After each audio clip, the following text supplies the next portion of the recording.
Okay, hi. I'm very happy to sit here with Elise Eliot. Quite honored.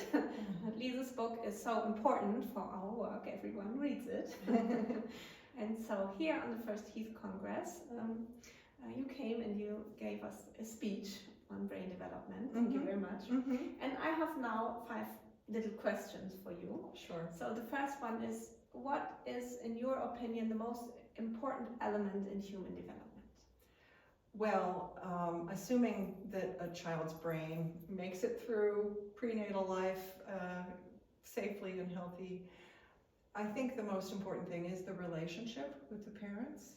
And so it's a challenge to parents, but to be both nurturing and challenging at the same time. You know, you want to protect your child, obviously meet all their needs, but at the same time, the challenge is always overprotection and not letting the child be free to explore. And as we know, that motor exploration is the most important thing in early development. Children learn through their senses and movement, so kinesthetic learning.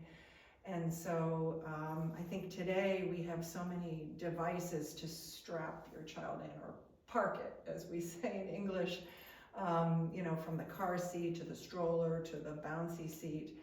And so children aren't developing their abdominal muscles, and they're not working towards locomotion and upper body strength, and they don't have control over their environment.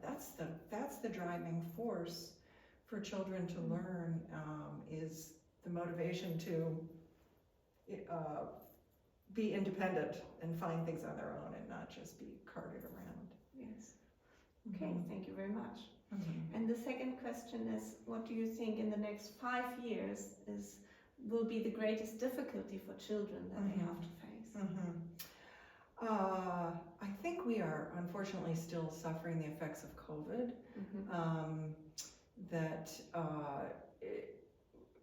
Children, hopefully it won't affect the newest babies, but certainly our older children went through this long period of social isolation, and that is very harmful to everybody, adults, children, elderly.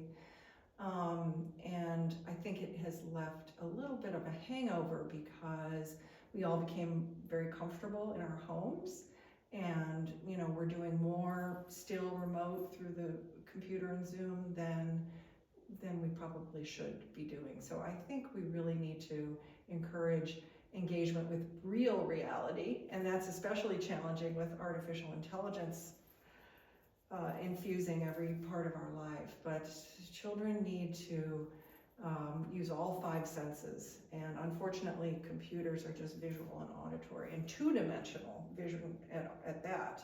You know, they need to engage with 3-dimensional objects, 3-dimensional spaces, because those early circuits in the first 3 to 5 years really set the foundation for everything else. If they're not there at the early ages, it's very difficult to reinstall them later.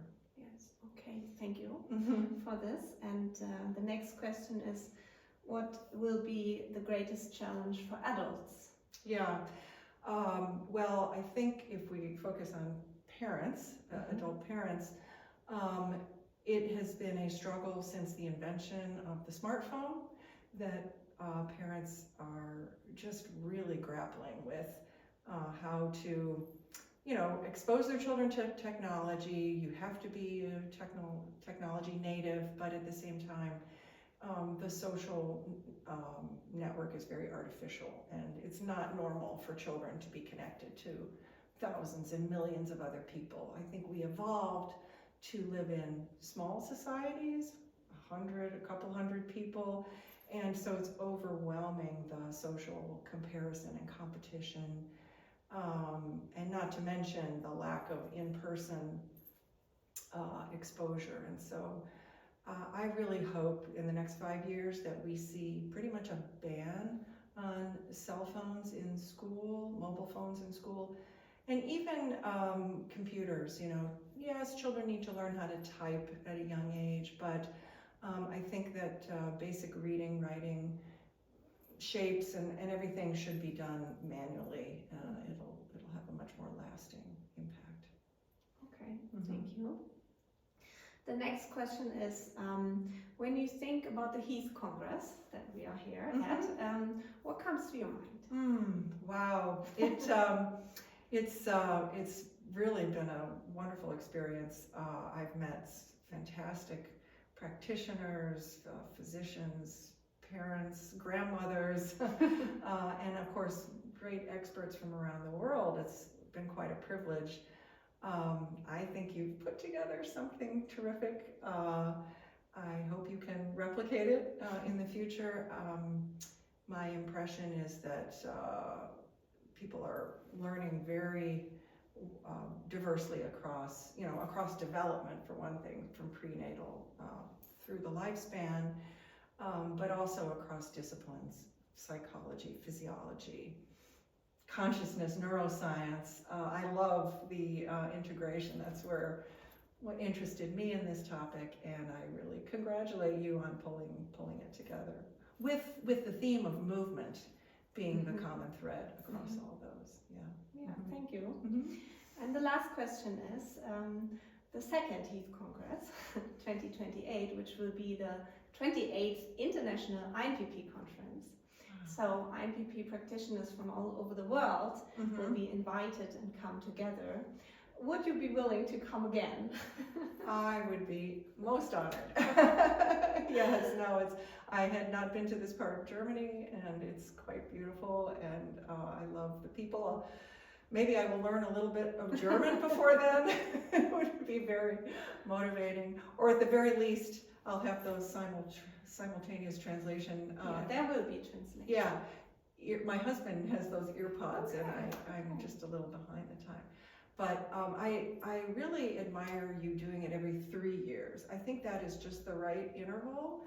I know it's a lot of work to put these conferences on, but also 3 years makes you really hungry for more, whereas if it's an annual event, it's harder to find the time.